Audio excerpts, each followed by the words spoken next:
Assalamualaikum warahmatullahi wabarakatuh. Halo geografer muda Indonesia. Oke, dalam video kali ini kakak akan membuat video tentang micro teaching, yaitu sebuah pembelajaran tentang materi geografi. Apa sih materinya? Nah, materi yang akan kakak bahas yaitu tentang persebaran flora dan fauna di Indonesia. Oke, lebih tepatnya itu mencakup 3 materi. Apa saja 3? Materi yang pertama yaitu tentang persebaran flora dan fauna itu sendiri. Yang kedua tentang konservasi dari flora dan fauna di Indonesia. Dan yang ketiga tentang pemanfaatan flora dan fauna di Indonesia itu sendiri. Nah, sebelum kita lanjut ke pembahasan selanjutnya, jangan lupa ya, klik tombol subscribe, like, dan komen di bawah ini.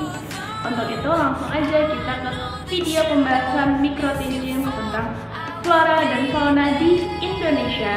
Berikut pembahasannya.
Persebaran flora dan fauna di Indonesia. Nah, sebelumnya kita gambar terlebih dahulu peta Indonesia. Ini gambar ilustrasinya. Untuk persebaran flora dan fauna di Indonesia, ini dibagi menjadi 3 kawasan, di mana ada kawasan Asiatis, Peralihan, dan Australis. Nah, pembagiannya itu berdasarkan apa anak-anak? Jadi pembagiannya itu berdasarkan adanya garis hayal. Garis hayal itu dibagi menjadi 2, yaitu garis Wallace dan Weber. Untuk garis Wallace itu berada di antara Kalimantan Sulawesi, menuju ke di antara kelompok Bali. Itu garis khayal yang pertama. Jadi garis bawah ini fungsinya untuk apa? Untuk membatasi antara kawasan Asiatis dan peralihan.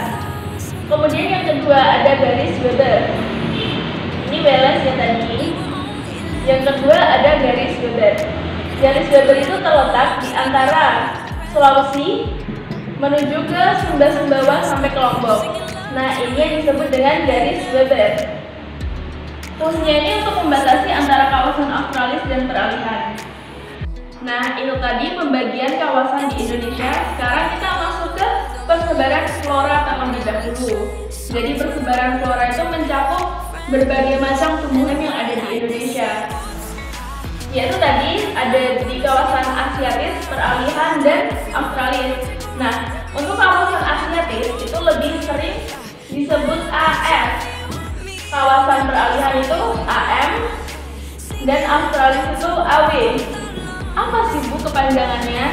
Jadi AM itu kawasan hujan tropis. Sambil dicatat ya anak-anak ya. AM itu muson dan AW itu sabana. Nah, dari penjelasan ini kita bisa menjelaskan di mana hujan tropis. Untuk kawasan hujan tropis itu kawasan Asiatis itu mencakup wilayah Sumatera, Kalimantan, Jawa, dan Bali. Ciri-ciri dari kawasan AF atau hujan tropis Asiatis ini sendiri itu tumbuhannya itu ukurannya lebih tinggi dibanding yang lainnya. Selain itu curah hujannya tinggi, kelembapan juga tinggi. Nah, kemudian muson itu peralihan. Kalau muson ini relatif agak rendah dibandingkan dengan kawasan Asiatis. Untuk tumbuhannya sendiri di muson ini ada berbagai tumbuhan yang katakanlah tumbuhan jati ada. Tadi yang di sini yang tinggi-tinggi termasuk jati ada juga di sini. Terus sengon gitu, terus ada Rafflesia arnoldi juga. Nah, kawasan sabana selanjutnya ini ukurannya lebih rendah. Contohnya ada tumbuhan matoa. Yaitu tadi untuk persebaran flora di Indonesia. Apakah ada yang ditanyakan? Oke, jika tidak Ibu lanjut. Kita masuk ke persebaran fauna di Indonesia. Sama seperti dengan tadi, yaitu dibagi menjadi 3, kawasan Asiatis, peralihan, dan Australis. Nah, di sini untuk kawasan Asiatis itu ciri-cirinya hewannya berbadan lebih besar dibanding kawasan lainnya. Contohnya ada harimau, ada gajah Sumatera, dan sebagainya. Kemudian untuk kawasan peralihan, nah untuk kawasan peralihan ini lebih khusus atau dengan kata lain endemik. Ini tidak ditemukan dimanapun, tapi hanya ditemukan di kawasan ini. Contohnya ada badak bercula 1, ada anoa, seperti itu. Kemudian yang terakhir di Australis. Nah, seperti kata-katanya Australis, itu hewannya juga lebih condong ke benua Australia, di mana ada kalau kanguru kita emang nggak ada ya di Indonesia, tapi di sini lebih ke burung-burung yang berwarna seperti ada cendrawasih. Tentang persebaran flora dan fauna di Indonesia. Untuk lebih jelasnya, kalian bisa buka peta yang sudah Ibu tugaskan kemarin sambil dilihat kawasannya mana saja dan hewannya apa saja. Oke, next kita masuk ke materi yang kedua, yaitu tentang konservasi flora dan fauna. To tell you that everything means nothing if I can't have you. Baik, selanjutnya kita masuk materi yang kedua, yaitu konservasi flora dan fauna di Indonesia. Nah, sebelumnya apakah ada yang tahu apa itu pengertian konservasi? Silakan, kalau ada yang tahu angkat tangan. Baik, jadi konservasi flora-fauna di Indonesia itu dibagi menjadi tiga ya. Yang pertama tentang pembuatan hutan lindung.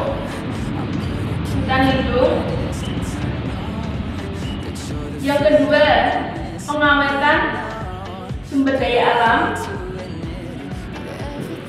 Ya, dan yang ketiga yaitu pemanfaatan secara lestari.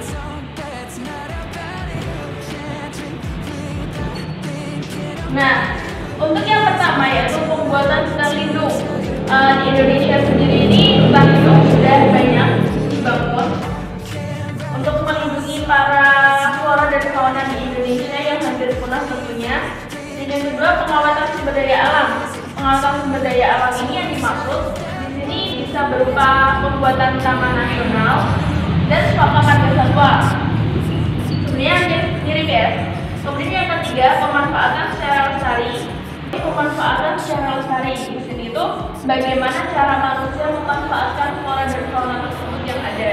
Nah, kembali lagi tadi konservasi. Tadi Ibu memberikan waktu pada kalian yang bisa menjawab siapa? Gak ada. Oke, jadi konservasi itu upaya pengelolaan secara bijaksana untuk menjaga keseimbangan alam antara biotik dan abiotik atau antara makhluk hidup dengan lingkungan sekitarnya. Seperti itu ya. Baik, selanjutnya konservasi flora dan fauna di Indonesia apakah sudah mengerti? Sudah. Selanjutnya kita akan masuk ke materi yang terakhir yaitu pemanfaatan flora fauna sebagai sumber daya alam. Yeah, you got that yummy, yummy. Pemanfaatan flora dan fauna sebagai sumber daya alam. Di sini menjadi 3. Yang pertama yaitu untuk keseimbangan ekologis. Keseimbangan ekologis. Yang kedua yaitu tentang nilai estetika. Dan yang terakhir yaitu pemanfaatan ekonomi lokal. Ekonomi lokal. Nah, dari keseimbangan ekologi ini tuh bagaimana Bu? Jadi keseimbangan ekologi sendiri itu antara manusia dan flora faunanya itu seimbang. Dimana kita sebagai manusia itu harus memanfaatkan flora dan fauna itu sesuai dengan kebutuhan kita. Jadi untuk flora fauna itu bisa untuk kebutuhan makan, bisa untuk menjaga keseimbangan ekosistem, di mana tumbuhan yang menghasilkan oksigen, seperti itu. Kemudian nilai estetika. Nah, nilai estetika ini terkait dengan unsur keindahan. Kita bisa melihat kalau hewan tumbuhan itu memiliki keindahan yang ciri khas tertentu ya. Yang terakhir yaitu pemanfaatan ekologi. Maksudnya apa? Pemanfaatan ekonomi lokal. Pemanfaatan ekonomi lokal ini terkait dengan cara manusia itu memanfaatkan hewan dan tumbuhan itu sendiri agar bernilai ekonomi. Nah, untuk di Indonesia sendiri kan banyak sekali hewan tumbuhan yang sangat beragam. Di sini dapat dimanfaatkan sebagai nilai plus buat kita sebagai pariwisata, sebagai daya tarik turis dan sebagainya.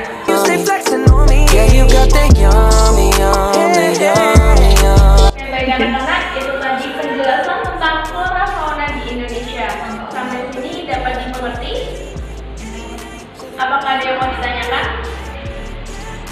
Baik, sebelum Ibu menyimpulkan, apakah ada yang mau memberikan kesimpulan? Oke, jadi kesimpulan hari ini adalah persebaran flora fauna di Indonesia itu dibagi menjadi 3, di mana ada kawasan Asiatis, peralihan, dan Australis. Untuk wilayah dan persebaran hewannya bisa dipelajari lagi tadi. Kemudian konservasi flora fauna mencakup 3 tadi, dan pemanfaatannya kita harus memanfaatkan secara seimbang seperti itu.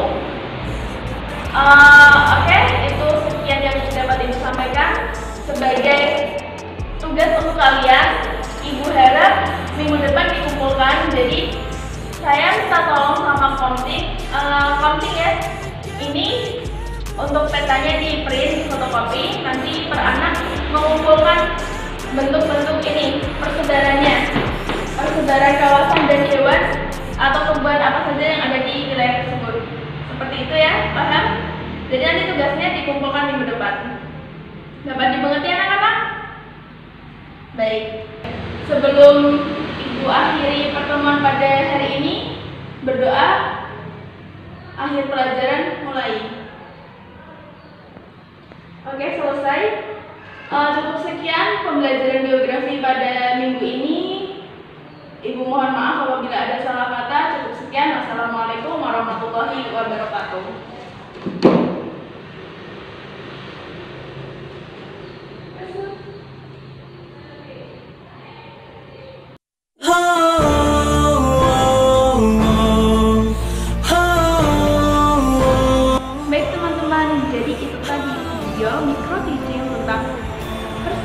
flora dan fauna di Indonesia. Nah, bagaimana? Apakah kalian paham? Atau ada yang masih kurang jelas? Untuk menanggapinya kalian bisa komen di bawah ini, oke? Itu yang dapat kakak sampaikan, kurang lebihnya kakak mohon maaf. Semoga kedepannya bisa memberikan ilmu yang manfaat untuk kalian dan semoga selalu sukses kedepannya. Sekian dari kakak. Wassalamualaikum warahmatullahi wabarakatuh. Untuk bangsa dan negara Indonesiaku tercinta, menjadi mata air yang terus mengalir, selalu memberi karya terbaik bagi bangsa, menjadi mata air, ciptakan kedamaian.